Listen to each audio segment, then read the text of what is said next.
So we start off in Munchkin Land and Ariana Grande pulls up to deliver a PSA. Everyone, the Wicked Witch from West Side is a pack. And everyone started getting hyped as hell, jumping up and down, hugging each other. Motherfuckers even started singing because of how jolly they were to hear this news. Watching this had me thinking, damn, Shorty must have been moving like Prime King Von to provoke such a strong reaction. Well, we're about to find out how true that is, because we go into a flashback and see this lady right here who was the mother of the Wicked Witch. Shorty gets some of that drink in her system, if you know what I mean. And this scene showed me why every rapper be dissing Green, because she goes into labor only for Straight to pop out. What? We're flying to Philadelphia! Oh, hell no! Everyone starts squeaking out because they don't know why this happened. Shorty right here had to take a shot of whatever this is. And as if the green skin wasn't enough, the baby starts doing magic and the father immediately told them to get the child away from him. He might just be a black man at heart. I know Buddy wishing he pulled out.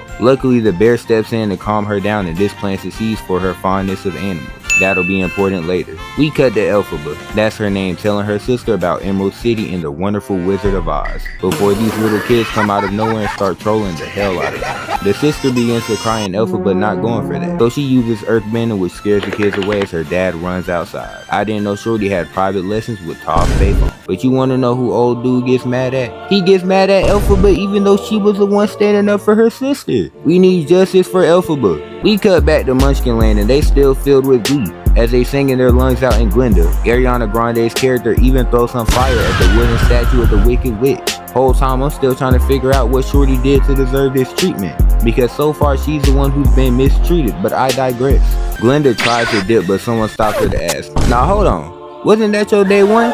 Homegirl gonna pull that, "Hold on, I couldn't hear you." Bullshit, nigga, you know damn well you heard. She admits to it and we go into another flashback of Glinda pulling up to this school where she is greeted with immediate glaze. Boy, ain't no fucking way, boy. Pop the Frank out your mouth, please. The only character worse than this is Kakashi, who has a glaze on sight order in his verse. This dude named Bach tries to spit game at her, but she not feeling, bro. That's not what I'm worried about, however, because Glinda says this right here. That's strangers. They're just people I've never met. Universal, you are not slick. I know you stole that from Star vs. the Forces of Evil. You can't fool me. They start doing that musical bullshit and start singing for literally no reason until Elphaba pulls up, and everyone starts backing away like the host when Dabo shows up to the function. Linda is about to sing too, until she turns around and it's poop, so Elphaba's like, "What's wrong? Is there something in my teeth?" And Glinda is like, "Nah, it's just, you're black." Nah, I'm just playing, she ain't say that. But she did say, "It's just, you're green."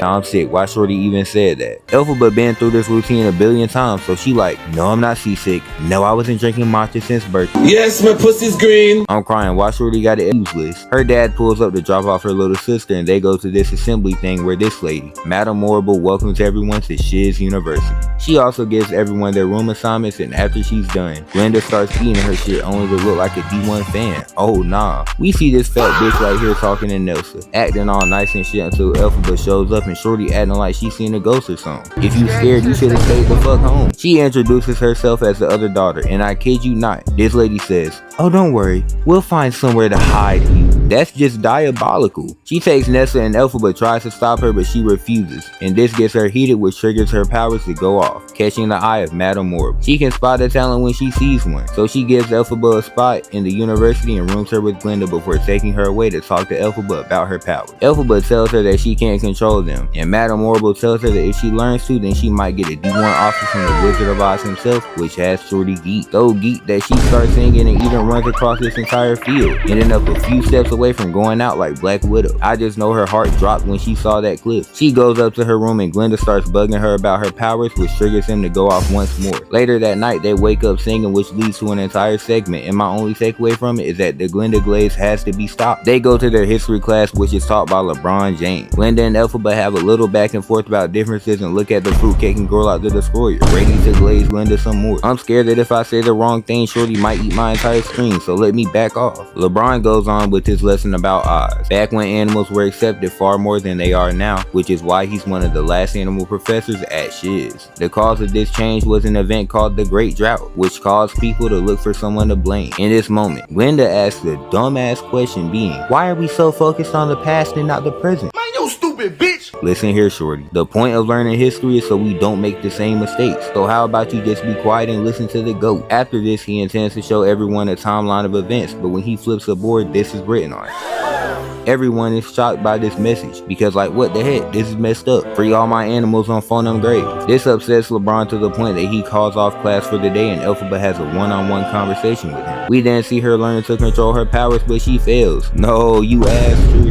They start talking about what happened in class earlier and Elphaba wishes she could help them. Yeah. This triggers her powers to go off as well. And Madame Morrible encourages her to hone them so she can see the wizard. Later that night, she goes snooping around campus and eavesdrops on a group of animals talking about the discrimination against him in Oz. She gets caught in 4K and LeBron tells her to keep what she heard on the low. Oh, also animals are starting to lose their ability to speak if they leave Oz, literally silencing them. She wanders the forest but gets trampled by this Prince Charming ass nigga. And even though it was an honest mistake, she goes off on him and gives him an earful of bullshit. The next day, bro pulls up to Shiz and as soon as Glenda heard her prince was showing up, shorty was ready to drop jaws. Just easy and going. Now he dead had all the hoes going for him. Even the fruitcake was trying to go balls deep. Yeah, nerf his ass ASAP. I just know he feeling himself right now. Nah, these niggas thought I wasn't finna peep the plot. Cause shorty just steals a book from this one dude so she could act like she doing something. As she walks up to bro and tell me why when she gets close, bro starts trying to act like he doing something. Damn, these clouds looking nice today. Face ass. This really how dudes be acting when they walking past some fine shit. On their phone acting like they doing something important when in reality they checking the weather in Cupertino or doing some elite calculation. She gets to the ball talking about, are you looking for something? Then hits his weak ass emote. Oh nah. She spams this shit throughout the entire movie by the way and I can't stand it every time she does it. He looks at her for 1 second and is immediately going for her. Bro like me for real. They start flirting and shit but we gonna skip this cutscene. We go to the cafeteria where they sing again and Bach asks Glenda if she wants to go to the dance with him but she turns him down and convinces him to ask out Nessa instead. Now just watching this movie I would have never guessed that this actor was a dude cracking Ariana Grande. I'm sick. Why they holding my boy in 4K footage? Let bro have his girl. We see her getting ready for the dance with Fruitcake and Gorlock and my god does she look good right now. I don't care about some people saying she looks weird or whatever. In this movie she is bad as hell. Dr. Umar gonna have to understand that this is some elite milk. Elphaba walks in on them so the Eaters leave and Glenda invites homegirl to the dance going on that night, which leads to one of the worst scenes I have ever had the disgrace of watching. So everyone's vibing and shit. We got the animals going crazy with the music, everybody dancing all gleeful and shit. Even Box spitting game, but the energy of the room changes when Elphaba pulls up to the function wearing this opium ass fit. Shorty thinks she YVL. I'm crying. Elphaba, I rock with you, but unfortunately this shit is not it. I don't know who allowed you to step out the door wearing this bullshit, but they need their ad whoop for it. Nah, the animals dead wrong for cutting the music off on top of it, making the silence of laughter the only thing that filled the room. This shit gotta be a humiliation ritual. Nah, everyone starts frying her shit, and she doesn't help when she sits her hat down and starts doing this ritualistic ass dance. I don't know what moves shorty hitting right now, but she need to refund them hoes immediately. Make sure this shit never hits the item shop again. Nah, this not even the worst part. Just wait for the bullshit shorty starts doing. Oh my god, dog.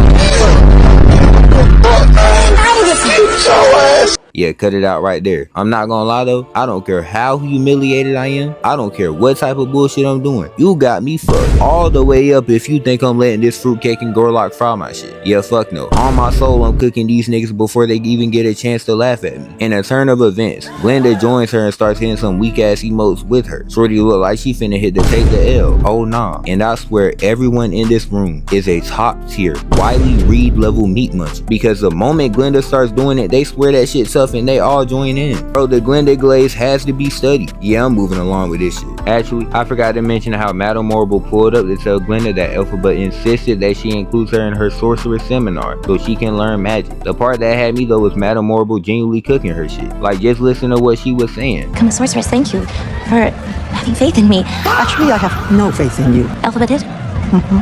But why? I'm a sorceress, not a mind reader. I have no idea why. My personal opinion, dear, is that you don't have what it takes. I hope you prove me wrong. I doubt you will.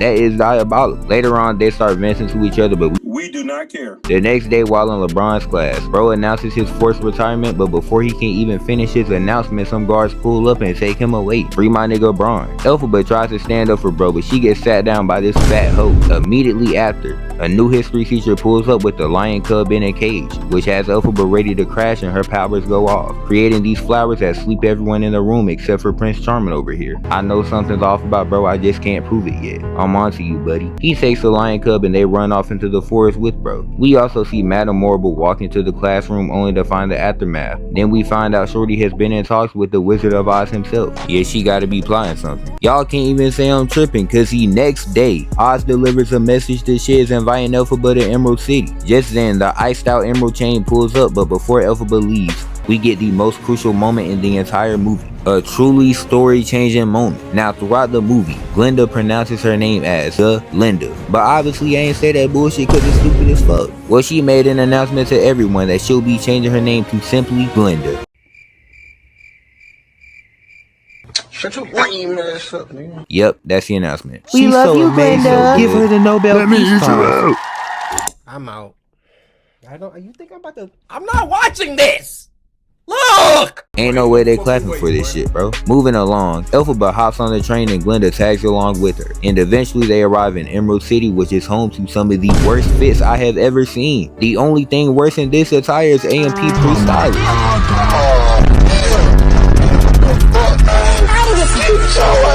Nah, they low-key hitting that shit though, I can't even front. But I would hate to live somewhere like this. Imagine trying to get some sleep and you just hear the entire town hooting and hollering about some nonsense. Yeah, that sounds miserable. Elphaba and Glenda love this place, however, so shit, it is what it is. Nah, who invited Cardi B to the set though? Shan and Shard.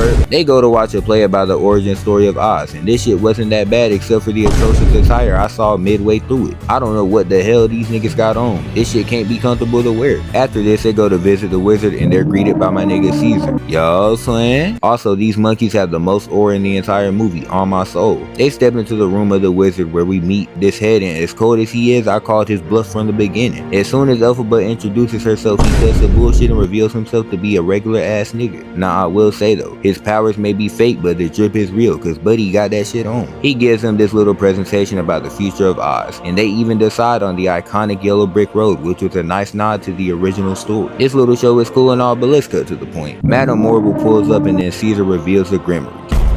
Some sort of spell book that can only be read by a few people. Now I gotta give it to bro, because he got that D1 reverse psychology, because he like, casting a spell with the Grimoire. I don't know, that might be a little too much for her. She might be too pussy for all that. Who pussy? And this was all they needed as Shorty fell for the trap, and she cast a levitation spell which gives Caesar and the rest of the monkeys wings. Yeah, Shorty got slimed out, and it turns out that Madame Morrible was actually evil the entire time and was manipulating Elphaba so she can use her powers to her advantage. I told y'all Shorty was evil. She was also teamed up with the wizard for whatever reason, but I digress. They slip up and reveal their plot, and that's when Elphaba pieces together the puzzle. She realizes that he's the one behind the animal discrimination, and Shorty is pissed. She runs away with the book so Madame Morrible commands the monkeys to go catch her. Also, in case you didn't peep, this indirectly tells the origin of the flying monkeys from the original movie, which I thought was cool. Elphaba starts getting ambushed by the army and Glenda follows her, trying to get through to her, and we see the wizard command his guards to capture Elphaba, and just like that, Shorty got backdoored. They hop on a hot air balloon and this one nigga grabs onto Glenda like an ex with attachment issues, but she kicks him away as this other dude swings into the blimp only to eat a face full of elbow. The balloon finally starts flying, but the guards close them in and the balloon crashes into the ground. Ain't no way now the soul got clipped. They run into whatever this room is, and the two argue with each other about ideals and shit. But in that moment, they hear Madame Morrible making an announcement to the citizens of Oz. Yo, we got a new op in town. Shorty ran off with our Grimoire, and she's the reason behind the flying MLKs. Shorty slimy as fuck, so don't believe a word she says. Her green skin is a reflection of her nature, and she really a wicked witch. Now everyone's against Elphaba, even though she's a victim, but Shorty not backing down. She says she ain't scared of the smoke and that the wizard is the one who should be scared. I like this energy. They go upstairs where Shorty is spotted by the guards, so she casts a levitation spell again with the hopes of giving herself the ability to fly. Instead, she gives said power to this random ass broomstick. Now Shorty has a hat, the powers, and the broomstick. But However, there's one more thing missing from the fit of the Wicked Witch of the West, and that's a black robe, which Glenda just steals from this conveniently placed clothing rack, and Shorty takes that shit and starts forward farming with it for literally no reason. Yes, Elphaba, we see the fit. I don't know who she's feeling like right now, but you are not who you think you are. The two say goodbye to each other, but the moment they walk out, they're ambushed by some guards. Now I'm crying. Why Shorty holding that broomstick like it's a pole? Ain't no way y'all scared of her. She books it before leaping out of the building, and for some reason gets the longest falling scene in history. This shit damn near clocked in at a minute, but she grabs a broom and starts soaring through the skies, defying gravity. She pulls back up on the guards and just starts yapping, and you're telling me not a single motherfucker here has a ranged weapon? There is no way they don't have a single projectile at their disposal. Yeah, these niggas are buns. The monkeys start chasing her, but she crosses them into friendly fire before flying away, delivering one of the most majestic audios of all time.